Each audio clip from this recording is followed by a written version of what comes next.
नमस्कार, जयश्रीज रेसिपीजमध्ये तुम्हा सगळ्यांचे खूप खूप स्वागत. तर जेवणामध्ये आपण वेगवेगळ्या प्रकारचे डोसे बनवत असतो. तर असाच वेगळा अतिशय खमंग रुचकर हा डोसा घरच्या साहित्यापासूनच तयार होतो. खायला पण खूप छान लागतो. तर नेहमीप्रमाणे रेसिपी आवडल्यास प्लीज एक लाईक करा, चॅनलला सबस्क्राईब करा आणि बाजूचा बेल आयकॉन बटन नक्की प्रेस करा, म्हणजे माझ्या सर्व रेसिपीचे नोटिफिकेशन तुम्हाला मिळत राहील. तर पीठ भिजवायला आपल्याला एक मोठं बाऊल घ्यायचं आहे आणि एकाच वाटीने आपल्याला सर्व साहित्य मोजून घ्यायचं आहे. इथे मी 1 वाटी ज्वारीचं पीठ घेतलं आहे, 1 वाटी गव्हाचं पीठ घेतलं आहे, 1 वाटी तांदूळाचं पीठ घेतलं आहे आणि 1 वाटी बेसन पीठ घेतलं आहे. जिरे धनेपूड 1 ते 1.5 चमचा यामध्ये मी घातला आहे. अगदी बारीक चिरलेल्या हिरव्या मिरच्या 2 ते 3 घातल्या आहेत. लाल तिखट इथे मी 1.5 चमचा घातलेला आहे. तिखट तुमच्या आवडीनुसार तुम्ही यामध्ये घालू शकता. बारीक चिरलेली कोथिंबीर घालायची आहे. थोडीशी हिंग घालायची आहे.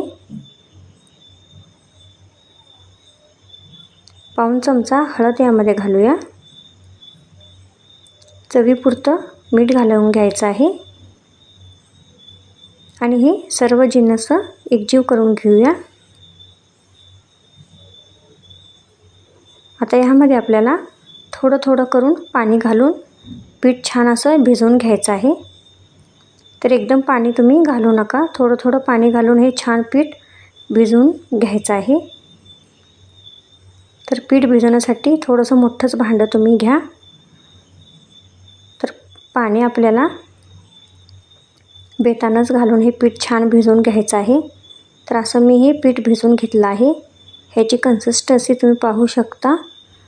जेवढं आपण पातळ पीठ ठेवेल तेवढं आपली जाळी छान येईल डोश्याला. तर पातळच आपल्याला पीठ हे भिजवायचं आहे. तर इथे मी गॅसवरती तवा गरम करायला ठेवला आहे. तवा आपल्याला कडकडीत गरम करून घ्यायचा. त्याच्यावरती थोडंसं तेल सोडून घ्यायचं आहे आणि ब्रशने चारी बाजूनी पसरून घ्यायचं आणि फुलपत्तरने हे पीठ साईडनं आधी सोडून घ्यायचं आहे आणि मग मध्यभागी हे पीठ सोडायचं आहे, कारण मध्यभागी हा तवा लगेच गरम होतो. गॅसची फ्लेम आपल्याला मिडियम टू हाय ठेवायची आहे. जसजसा हा डोसा भाजत जाईल तसतशी ह्या डोश्याला जाळी खूप छान पडते.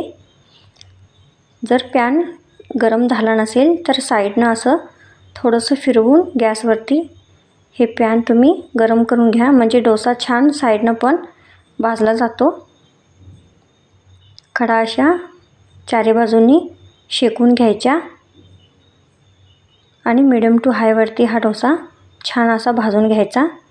थोडंसं साईडनं तेल सोडून घ्यायचं ब्रशने. गरज पडल्यास तेल लावायचं आहे. आता साईडच्या कडा आपल्याला सोडून घ्यायच्या आहेत. तर खालची बाजू ब्राऊन भाजल्यानंतर आपल्याला हा डोसा उलटून घ्यायचा आहे. तर हा डोसा आपण उलटून घेऊया. अगदी अलगदपणे हा डोसा निघून वर येतो. हे पहा, डोसा किती छान आपला भाजला गेला आहे. आता खालची बाजू पण आपण 2 मिनटं भाजून घ्यायची आहे. तर असा हा पटकन डोसा तयार झाला. खायला खूप छान लागतो. टॅमॅटो केचपसोबत, दहीसोबत तुम्ही हे मुलांना देऊ शकता. अगदी हेल्दी रेसिपी आहे. घरच्या साहित्यापासूनच तयार होते. असे सर्व डोसे आपण तयार करून घेऊया. आता इथे मी पॅनमध्ये थोडंसं तेल लावून घेतलेलं आहे.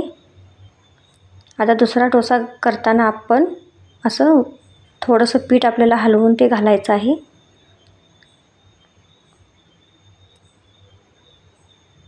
तर आधी कडेनं आपण पीठ सोडून द्यायचं आणि मग मध्यभागी असं पीठ हे सोडायचं आहे.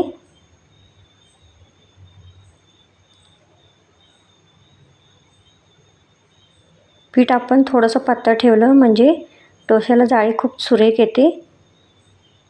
तर असेच सर्व डोसे मी तयार करून घेतले. तर रेसिपी कशी वाटली, तुमचे अनुभव माझ्यापर्यंत नक्की शेअर करा व तुमच्या मित्रमित्रांना जास्तीत जास्त शेअर करा. तर पुन्हा भेटूया अनेक नवीन रेसिपीसोबत. तोवर खात रहा आणि मस्त रहा. धन्यवाद.